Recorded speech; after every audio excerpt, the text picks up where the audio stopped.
Benny Hill, Mr Bean, Kit Harington ou encore la chanteuse Lily Allen, les Spice Girls, Harry Styles, la chanteuse Adele ou encore Hugh Grant, Buckingham Palace ou encore le London Bridge. De nombreux éléments pourraient faire office d'une vidéo, mais ce ne sont pas des éléments que nous verrons dans celle-ci.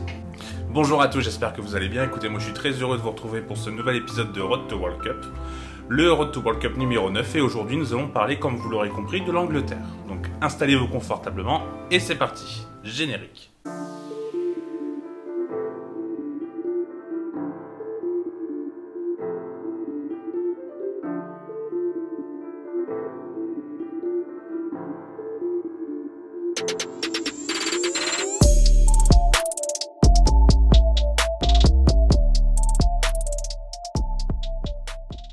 L'Angleterre va donc participer à sa 16e Coupe du Monde au Qatar.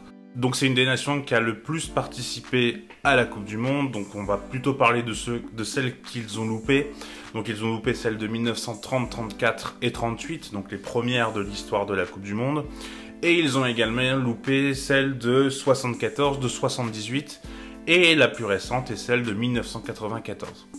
L'Angleterre a gagné une Coupe du Monde, donc c'était en 1966 contre l'Allemagne de l'Ouest, et ils ont également fait deux demi-finales, une en 1990 contre également l'Allemagne de l'Ouest, et en 2018, on s'en rappelle, c'était la dernière Coupe du Monde où ils ont perdu en demi-finale contre la Croatie, le futur adversaire des Bleus. Donc c'est une sélection effectivement qui est très importante dans le monde du football. On dit même que l'Angleterre a inventé le football, mais pourtant c'est vrai qu'on voit dans la Coupe du Monde, c'est pas non plus super flamboyant, sans non plus dire que c'est mauvais, mais c'est pas une équipe qui voilà a 3 ou 4 victoires comme peut les avoir l'Allemagne par exemple ou d'autres sélections. Et la forme de l'Angleterre aujourd'hui, elle est pas forcément très flamboyante.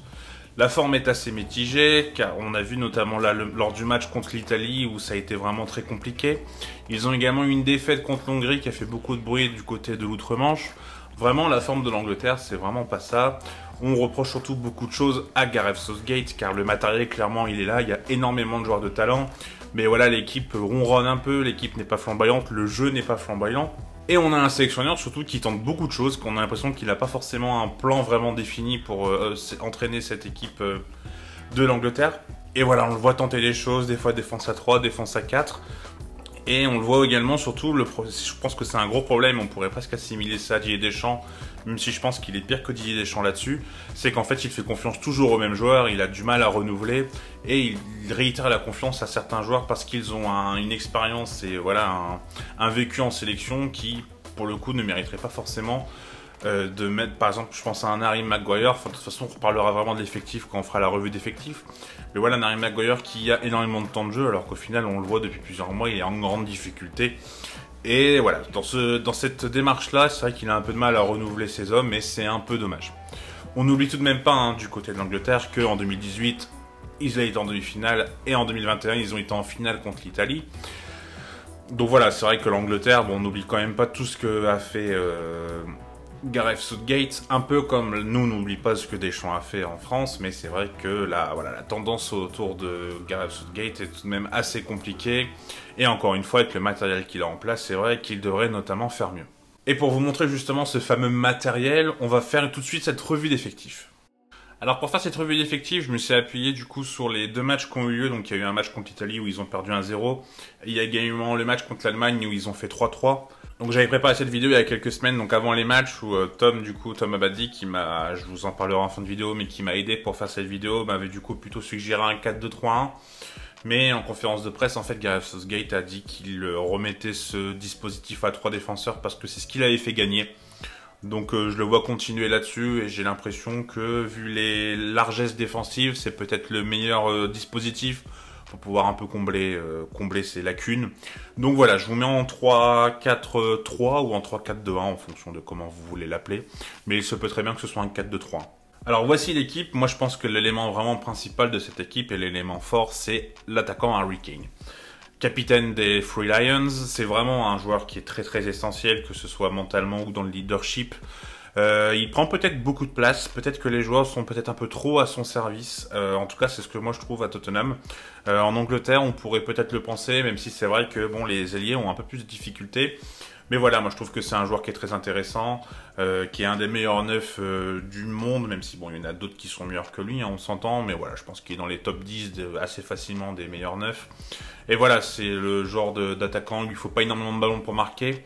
Il a aussi une belle qualité à savoir combiner dos au but ou même à venir chercher les ballons beaucoup plus bas pour pouvoir servir ses coéquipiers. En tout cas, moi je trouve que c'est un joueur très intéressant et voilà, je pense qu'Harry Kane, ça va vraiment être le maillon fort de cette équipe. À ses côtés, j'ai décidé de mettre Sterling à gauche et Foden à droite. Donc Sterling qui a signé cet été à Chelsea. Moi Sterling, je vais être très dur, mais je suis pas un grand fan de Sterling. Alors attention, quand je dis je suis pas un grand fan, c'est un bon joueur, hein, c'est même un très bon joueur. On va pas faire preuve de mauvaise foi. Mais moi je trouve qu'on en fait énormément autour de lui et je trouve que c'est pas non plus voilà, un des meilleurs ailiers du monde. Je le trouve pas assez décisif à mon goût, je le trouve frêle, je trouve que surtout il est assez...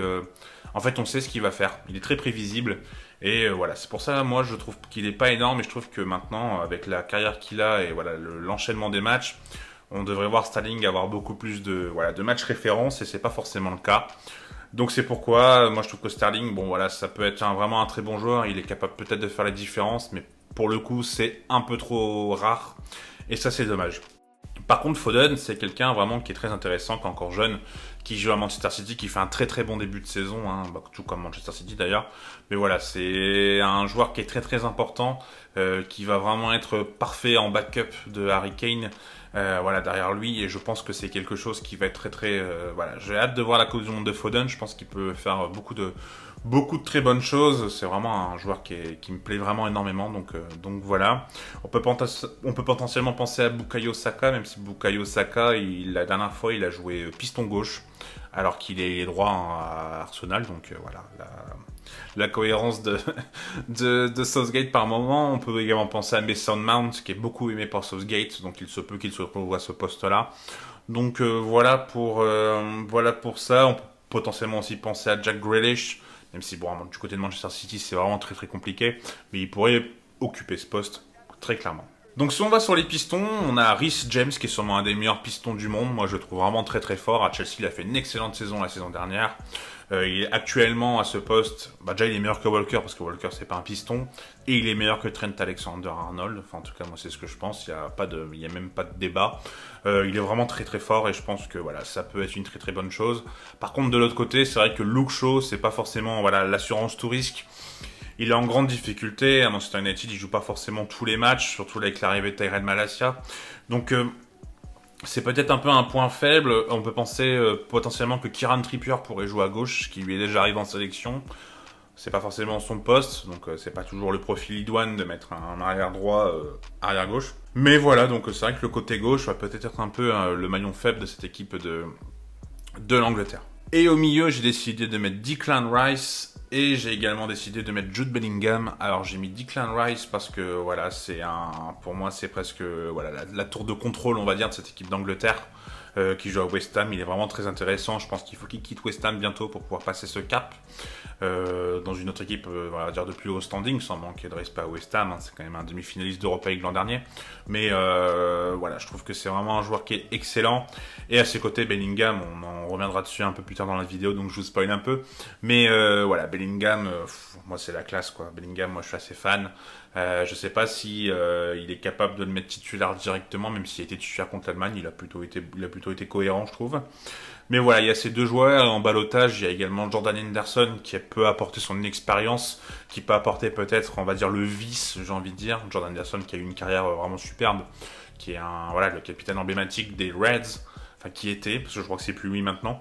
Mais voilà, c'est vraiment, voilà, Henderson, il est vraiment sur la pente descendante, mais ça reste un super joueur, donc peut-être qu'il peut dépanner. Même si je pense que voilà, c'est vrai qu'il commence vraiment à être, voilà, il commence vraiment à être en déclin. Et la défense centrale, c'est un peu le gros chantier, et je trouve la grosse faiblesse, ainsi que le gardien d'ailleurs de cette sélection.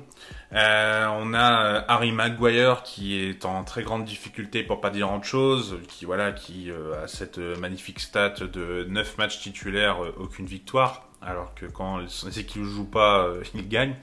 Donc voilà, Maguire, alors on a été très dur avec lui à un moment à Manchester parce qu'il valait... il valait plus de 90 millions, c'était le défenseur le plus cher du monde. Je crois que c'est toujours lui d'ailleurs. Je crois que c'est toujours lui. Et c'est vrai qu'on se disait, ouais, enfin, c'est qu'il a jamais valu 90 millions, on s'entend très clairement, mais il y a des matchs où il n'a pas été si mauvais, United.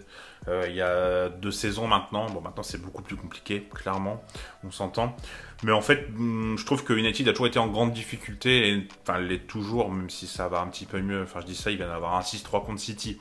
Mais je trouve qu'on a mis tous les problèmes un peu de United sur Maguire et sur Ronaldo d'ailleurs.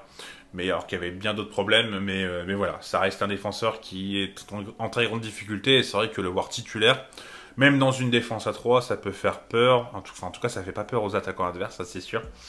Et à ses côtés, il y a John Stones, moi que j'aime bien, je trouve que c'est, voilà, il joue à Manchester City, il est titulaire la plupart du temps, même si là, voilà, il est blessé 1 mois, donc à voir comment il reviendra d'ici là à la Coupe du Monde. Mais voilà, c'est un défenseur moi que j'aime plutôt bien, qui est peut-être le meilleur défenseur sur le papier de cette sélection. Et on peut penser également à Eric Dyer, qui, bah moi je suis pas un grand fan d'Eric Dyer, je trouve relativement lent, mais dans cette défense à 3, pourquoi pas. Il fait quand même beaucoup de matchs à Tottenham, hein, donc voilà, c'est que c'est pas un mauvais joueur, mais voilà, moi je suis pas son plus grand fan. Donc voilà, moi cette défense, je lui trouve quand même pas mal de largesse et pas mal de défauts. En remplaçant, on pourrait penser à Kyle Walker qui est capable de jouer dans cette défense à 3, qu'il a déjà fait en sélection. Pourquoi pas, ça apporterait de la vitesse à cette défense qui est sur le papier très lente. On peut penser également à Connor Quaddy, à Mings, ou même à un joueur moi, que j'aime beaucoup de Crystal Palace qui est Marc Guéhi, que je trouve excellent. Peut-être un peu trop jeune, et puis bah, voilà, comme je l'ai dit, hein, mais que ce soit lui ou même Mings, même si Mings il a un peu de difficulté, et Aston Villa pour l'instant c'est pas trop ça. Tout comme Connor Cody, d'ailleurs, du côté de Wolverhampton, c'est pas forcément voilà, l'assurance tout risque. Mais en tout cas, c'est des joueurs qui pourraient potentiellement jouer à la place des 3. Mais bon, comme je vous ai dit, hein, voilà, Southgate fait toujours confiance à ses joueurs. Après, presque le comprendre, j'ai envie de dire, parce que c'est vrai que bon, moi, Marc Guéhi, je le tenterai. Mais on peut comprendre que voilà, là-dessus, il ne veuille pas forcément de faire changement. Et dans les buts, du coup, et on a Nick Pope. Qui était titulaire. Alors Pickford, il n'était pas pris. Alors pourquoi il n'était pas pris, je ne sais pas. Mais en tout cas, il n'était pas dans la sélection, ce qui est plutôt une bonne chose, hein, parce que moi je trouve que Pickford, vraiment, j'ai jamais compris la hype autour de Pickford. Enfin voilà, très grande difficulté. Donc là, dans les gardiens, on avait Nick Pope. Donc je vous ai mis Pickford en dessous au cas où, parce que j'ai pas forcément eu l'information de savoir pourquoi il n'était pas là. Ça se trouve, il était blessé. Il y a de grandes chances qu'il soit blessé d'ailleurs, parce que de passer de numéro 1 à numéro 4, du coup, c'est surprenant.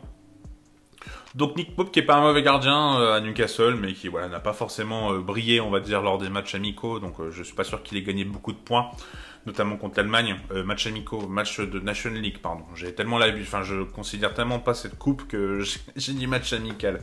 Pardon. Et du coup, on est également en remplaçant donc Dean Anderson, qui est aujourd'hui à Nottingham Forest, qui était le numéro 2 à Manchester United.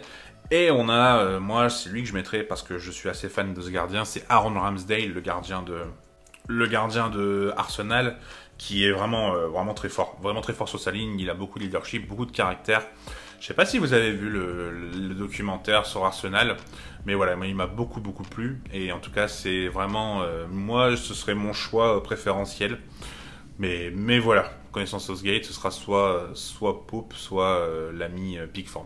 L'Angleterre va donc jouer dans la poule avec les États-Unis, l'Iran et les Pays de Galles, donc ça va être normalement une poule qui va être à leur portée. Il n'y a pas forcément de gros problèmes, même s'il ne faudra pas, je pense, négliger les États-Unis qui ont plutôt une belle équipe. Peut-être que les Pays de Galles également vont être transcendés de jouer contre l'Angleterre. Il y a possibilité que ce soit un match vraiment très intéressant et de voir les Gallois complètement être galvanisés par un match qui est véritablement un enjeu. Mais voilà, normalement l'Angleterre devrait passer les poules assez facilement. Est-ce que l'Angleterre est une favorite? Moi je les mets pas dans les favoris honnêtement. Je pense qu'on peut les considérer comme favoris. Mais moi je les vois, je vais être dur, mais moi je les vois presque flopper. Il y a toujours des grandes sélections qui flopent. On peut se rappeler de la France en 2002, on peut se rappeler de l'Allemagne en 2018. Il y a toujours une sélection qui se casse un peu la figure. Et pour moi cette année ce sera pas que, mais il y aura surtout l'Angleterre. Je les vois vraiment être en grande difficulté, notamment avec le manque d'idées du sélectionneur. Et voilà, je trouve que les joueurs, comme on l'a indiqué dans l'effectif, ils sont pas forcément en train de passer un cap. Il y a beaucoup de joueurs qui stagnent, je trouve. Défensivement, ça reste un peu compliqué. Donc voilà, je vois l'Angleterre avoir beaucoup de mal dans cette Coupe du Monde. Et dans la rubrique joueur à suivre, donc la rubrique où on parle toujours d'un joueur qui est à suivre, que j'aime bien, qui n'est pas forcément le joueur potentiellement majeur, mais voilà, un joueur qui est à surveiller, dirons-nous. Et j'avais envie de parler, même si c'est un joueur qu'on connaît beaucoup, mais j'ai envie de dire qu'en Angleterre, il y a beaucoup de joueurs qu'on connaît. Mais du coup, moi, je vais vous parler de Jude Bellingham. Alors, Jude Bellingham, c'est un milieu central qui joue à Dortmund depuis quelques années désormais, qui est encore jeune, qui est un milieu central qui est capable, en fait, moi c'est ce que j'aime bien, je trouve qu'il est capable vraiment de tout faire. Il est bon défensivement, il s'améliore défensivement même, je trouve. Ça pouvait être potentiellement une lacune par moment, mais là je trouve qu'il est vraiment costaud. Et il a une grande capacité de qualité de passe, il a une énorme vision de jeu, il est capable de marquer des buts, il est capable d'être décisif. Mentalement, il a l'air vraiment très très costaud. Et moi, c'est ce qui me plaît vraiment beaucoup chez Jude Bellingham. Je le trouve vraiment très très complet. Voilà, je le trouve très classe. Je pense qu'il va pas tarder à passer un autre cap, à quitter Dortmund et à retrouver voilà, une échéance supérieure. On parle notamment du Real Madrid. Je sais pas si ce serait la meilleure solution. Moi, par exemple, je le verrais potentiellement être dans le milieu de Liverpool, même si voilà, la clause libératoire avoisinerait les 150 millions d'euros et on sait que Liverpool n'est pas coutumier du fait. Mais voilà, moi je trouve que Jude Bellingham c'est vraiment un joueur qui est excellent, qui est sûrement un des milieux qui va être le plus fort dans les prochaines années, à égal avec Pedri. Et voilà, je trouve que c'est un joueur que je voulais mettre en lumière dans cette vidéo parce que je suis absolument fan de lui et que je pense qu'il peut peut-être être ce facteur X qui peut un peu permettre à cette équipe d'Angleterre d'être un peu transformée, d'être un peu transcendée et de pouvoir permettre par exemple de servir des joueurs comme Foden ou comme Harry Kane. J'espère que cette vidéo vous aura plu. Écoutez, merci à Thomas Badi du coup qui m'a beaucoup aidé, qui est un journaliste en freelance, voilà, qui parle beaucoup de l'Angleterre, qui est fan de l'Olympique Lyonnais, c'est quand même une belle performance, qui parle également du foot néerlandais, il lui arrive également de parler du foot italien, donc voilà, n'hésitez pas à le suivre sur ses réseaux.